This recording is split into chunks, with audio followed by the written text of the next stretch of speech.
Hello, all you beautiful people. World's Okayest lawyer here, and I want to kick this off with discussing Donald Trump, insurrection, and removal from ballots.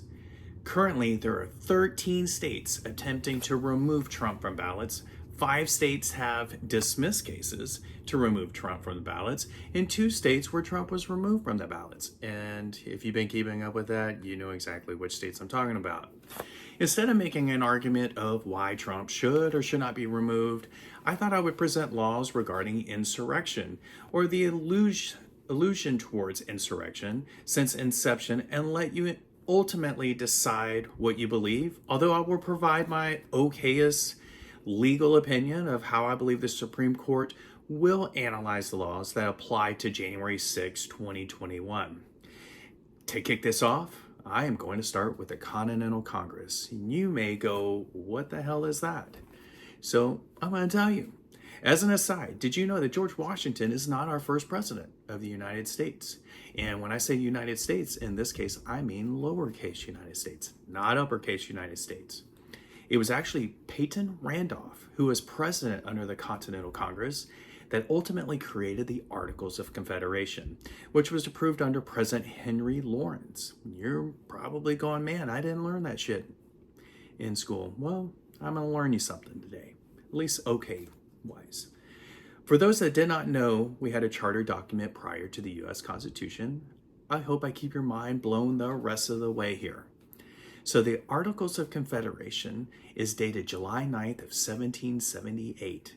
And Article 3 of that document states, the said states hereby severally enter into a firm league of friendship with each other for their common defense, the security of their liberties, and their mutual and general welfare, binding themselves to assist each other against all force offered to or attacks made upon them, or any of them on account of religion, sovereignty, trade, or any other pretense whatsoever. So think about that. Any other pretense whatsoever necessarily could mean insurrection.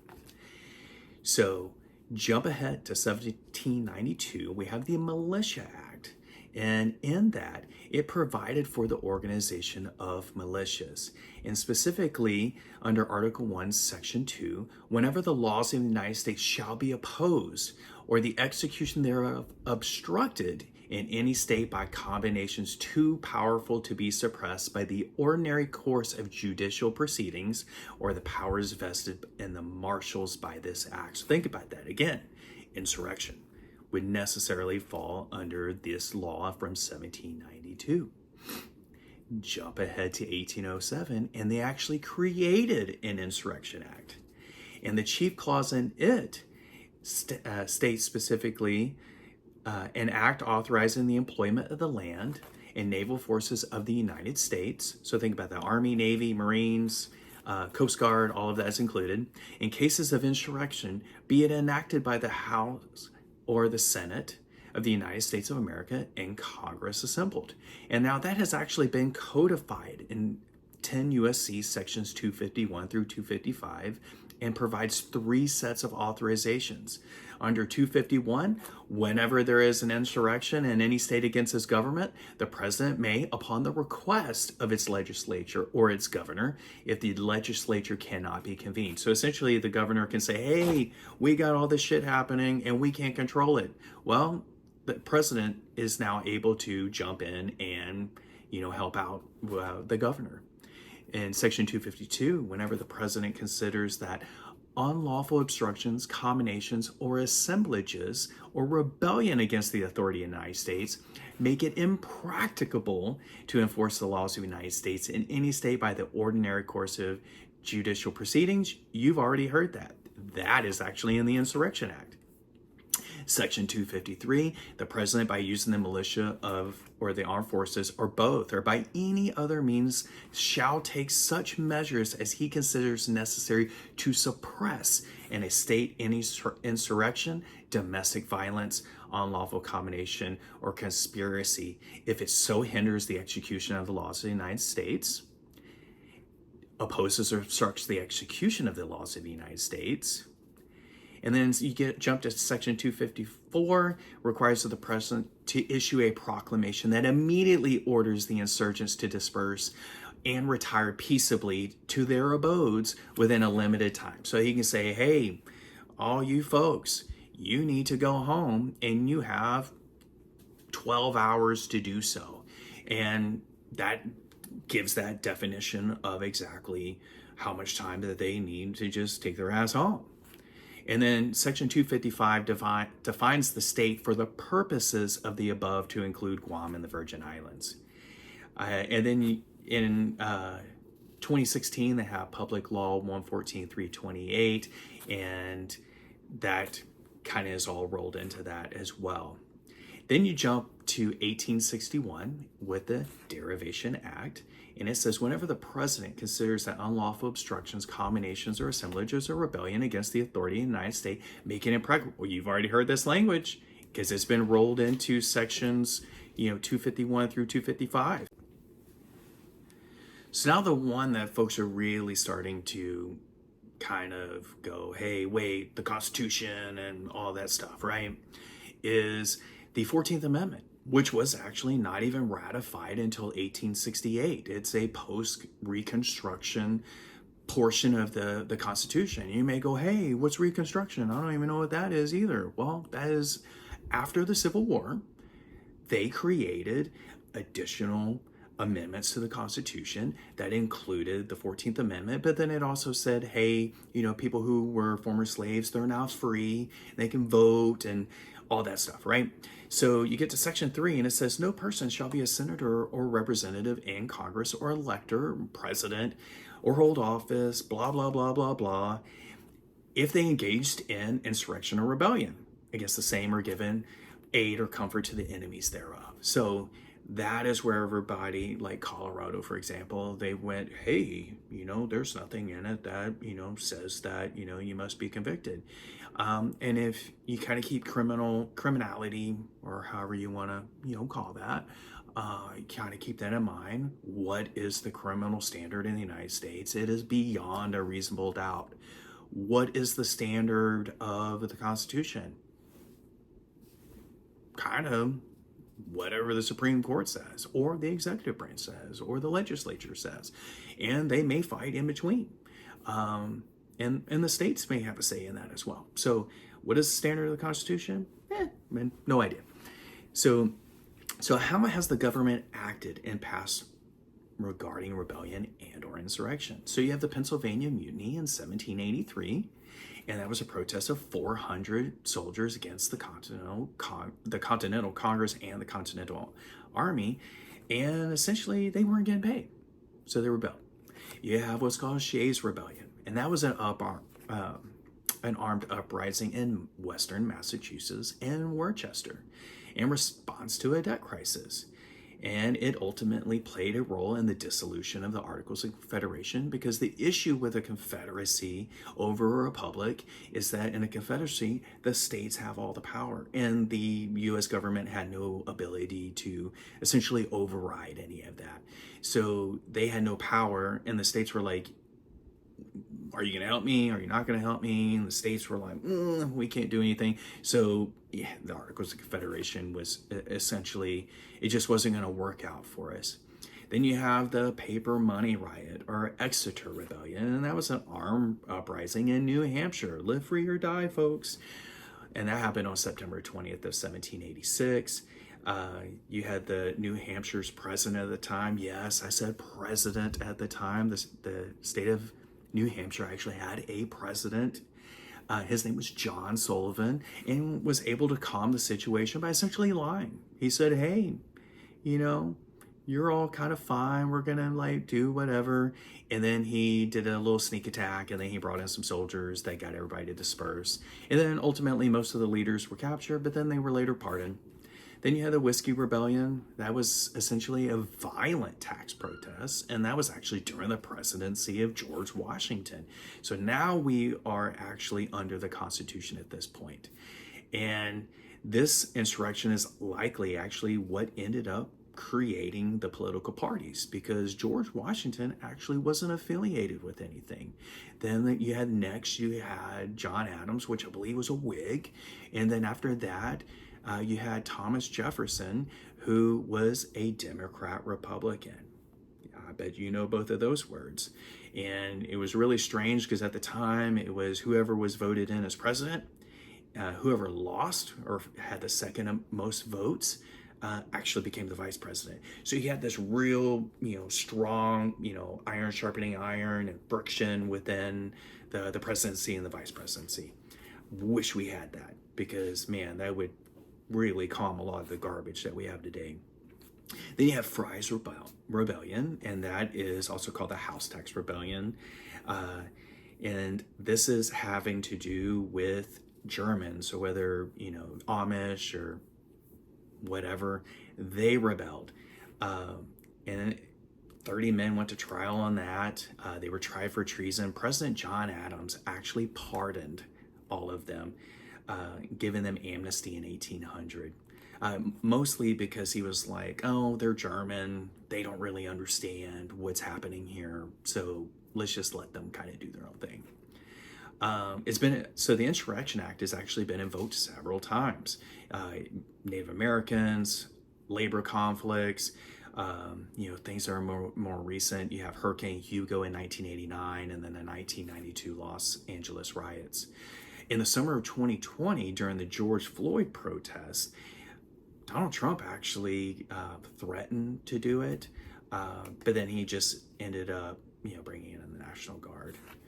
And he did this, and it was actually legal under the Posse Comitatus Act of 1878. So essentially what that is, just to explain that real quick, is that the United States military, so U.S. Army, U.S. Navy, U.S. Coast Guard, U.S. Marines, U.S. Merchant Marines, whatever, right? They don't have what is called a police power. However, under the Posse Comitatus Act, the National Guard does, and the state guards do. So for example, I am from the greatest state in the Union, Texas, and not only do we have the Texas Army National Guard, we have the Texas Air National Guard, but we also have our own Texas State Guard. All of those, when they are under the direction of the governor, they have police powers. So then you get to 18 U.S.C. section 2383, and this has to do with rebellion or insurrection, and it was originally enacted on June 25th of 1948. So this is the criminal code related to insurrection, and it says whoever incites, sets on foot, assists, or engages in any rebellion or insurrection against the authority of the United States or the laws thereof, or gives aid, you've heard all of this, right? They shall be imprisoned not more than 10 years and or fined, and shall be incapable of holding any office under the United States. So you have where they essentially bring in the U.S. Constitution at this point, and now they're making a criminality. Again, what is the standard of criminal conviction? It is beyond a reasonable doubt. So now you have a folding of a statute into the Constitution. So you may ask, hey, what about Washington, D.C.? Do they have a law on the books regarding insurrection? The answer is no. The closest they have is Code of the District of Columbia, section 22-1322, and it has to do with rioting and inciting riot. You may say, hey, the words that Donald Trump used that incited a riot or an insurrection or a rebellion into the state capitol. And you may be right. However, he was not convicted by the laws of Washington, D.C. So there's still that, issue of whether or not the words alone are enough to prevent him from being in office. So now we fast forward to January 6, 2021, and if you're still listening to me at this point, then you have a pretty good idea about what happened on that date. As of January 12th of 2024, there had been 1,122 indictments for entering into our Congress.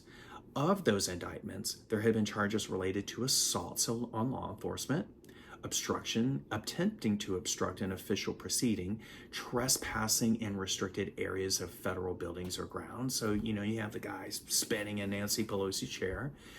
Conspiracy to obstruct a proceeding of Congress, conspiracy to obstruct law enforcement during a civil disorder, seditious conspiracy, and destruction and theft of property.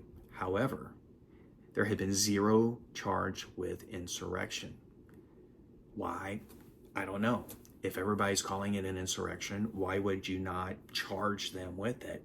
Well, probably because it's never really happened. Nobody really knows how to operate it.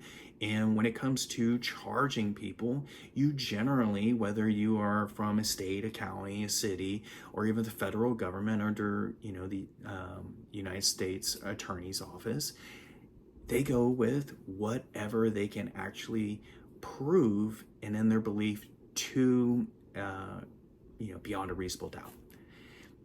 So again, none of them were ever charged with insurrection. And in fact, the QAnon Shami, the guy that had the horns and all that, doing the stuff, his name is Jacob Chansley, and he was charged with federal crimes of knowingly entering or remaining in a restricted building or ground without lawful authority under violent entry and disorderly conduct on Capitol grounds. If you watch his stuff, though, I'm not really sure anything he really did was violent. But you know what? He was found guilty. So, beyond a reasonable doubt. So, yeah, he served his time. But he is now on a ballot in Arizona where he is running for Congress. Why? Because he was not charged and convicted of insurrection. So based on this information, what is a likely result on keeping Donald Trump off a ballot solely based on the Constitution? In my world's okayest opinion, although the Constitution itself does not require criminal statute, the U.S., since the Confederacy, predating our Constitution, has always had laws regarding insurrection, including trials for acts that the government deemed was insurrection, or a term substantially similar to insurrection. In addition, the First Amendment allows for broad use of words, including exaggerations and pompous language, which we all know that Trump is capable of. Is it too late to charge Trump? No. Convict? I would find that it would be highly unlikely that Trump could ever be indicted for insurrection. Why? Because he has the First Amendment protections. And then in addition, none of the 1,122 people that have been indicted as of the recording of this video, I do believe there are more people who are coming. They weren't charged with it, and they actually did the act. So why do I think he will never get charged? Well, he stated what is likely a lot of nonsense regarding the Democrats stealing the vote. He said stuff like, you'll never take back our country with weakness. You have to show strength and you have to be strong. We have to come to demand that Congress do the right thing and only count the electors who have been lawfully slated. And we fight. We fight like hell. And if you don't fight like hell, you're not going to have a country anymore. Trump also urged his supporters to walk to the Capitol, saying, we're going to walk down and I will be there with you. And there's video proof that he actually was there. But he also says, I know that everyone here will soon be marching over to the Capitol building to peacefully and patriotically make your voices heard. So there are some people saying, hey, well, all that other pompous language and whatnot, that is not good enough. But he still said, hey, go over there and be peaceful. Trump also took to Twitter, which is now called X, and at 7:30 and 58 seconds, and I'm talking about in the evening, Trump stated, please support our Capitol Police and law enforcement. They are truly on the side of our country. Stay peaceful, exclamation point. He then tweeted again at 8:13 and 26 seconds in the evening, stating, I am asking for everyone at the U.S. Capitol to remain peaceful, no violence. Remember, we are the party of law and order. Respect the law and our great men and women in blue. Thank you, exclamation point. He tweeted one last time at 2300, 1 minute and 4 seconds, so 11:01:04 in the evening. There are the things and events that happen when a sacred landslide election victory is so unceremoniously and viciously stripped away from great patriots who have been badly and unfairly treated for so long. Go home with love and in peace, and remember this day forever. If you base that on the Insurrection Act, there's a time, right? But he didn't invoke it, because remember, at that time, he was still president of the United States, and he did not invoke the Insurrection Act, but he still used similar language of take your ass home. So in my okayest opinion, particularly as Trump's speech beforehand called for peace, that is not language inciting a riot, rebellion, or insurrection. In criminal law, there is something called the locus penitentiae, which is probably the world's okayest pronunciation of it. And essentially what it provides is a time to withdraw from a contract or obligation before it is completed or to decide not to commit an intended act. So essentially there is this line that you can essentially go up to, and as long as you don't pass that line, you have essentially withdrawn from whatever act you were going to do. So say, for example, you were going to go and commit burglary inside of a home. You get in your car, you go all the way down, you are sitting outside the house, and you look at it, and then all of a sudden your conscience kind of hits you, and you're like, you know what I'm getting ready to do is wrong, and you withdraw. Well, you didn't cross that locus penitentiae. You didn't cross that line. So upfront, Trump called for peace. Once that occurred, anything that happened after that would unlikely be able to stick to him. So there you have it. My okayest opinion is that Trump is likely to be placed back on any ballot he is removed from, and is unlikely to ever be charged with a crime. Certainly does not mean that you have to like Trump or any of his actions regarding the election or January 6th. So tell me what you think. You agree? Disagree? Just want to roast me? Please leave a comment. If there's anything you would like for me to discuss, be it history, sports, law, or whatever you know, just, hit me up, DM me, shoot it in a thread. I'm pretty good about responding. I actually like to go back and forth a little bit to a point until it maybe gets a little crazy, and then I kind of withdraw from that locus penitentiae. So also be sure to follow me on YouTube, X, Facebook, Pinterest, Instagram, and TikTok. It's all World's Okayest Lawyer, except for X or Twitter, which is World's OK Lawyer. In addition, nothing in any of my posts creates an attorney-client relationship, which requires a contract signed between myself and any potential clients. Trust me, if you are my client, because I will have sent you a contract, you will have signed and sent it back to me, and I will say, hey, we have a relationship. And this also includes any responses I have to my post. So if you ask me a question and I answer it to the world's okayest of my abilities, that does not mean that you are my client, and you should really go and find an attorney in whatever area that you are and get a relationship with them if you have been wrong. So all thoughts are my own, and it's based on my own research, which I use Case Text AI program. And then, I hit up some Dr. Google to kind of put this mishmash all together. And lastly, it costs $0 to be kind. It's the best money that you'll ever spend. Until next time, beautiful people, be well. Follow me, World's Okayest Lawyer. See you next time.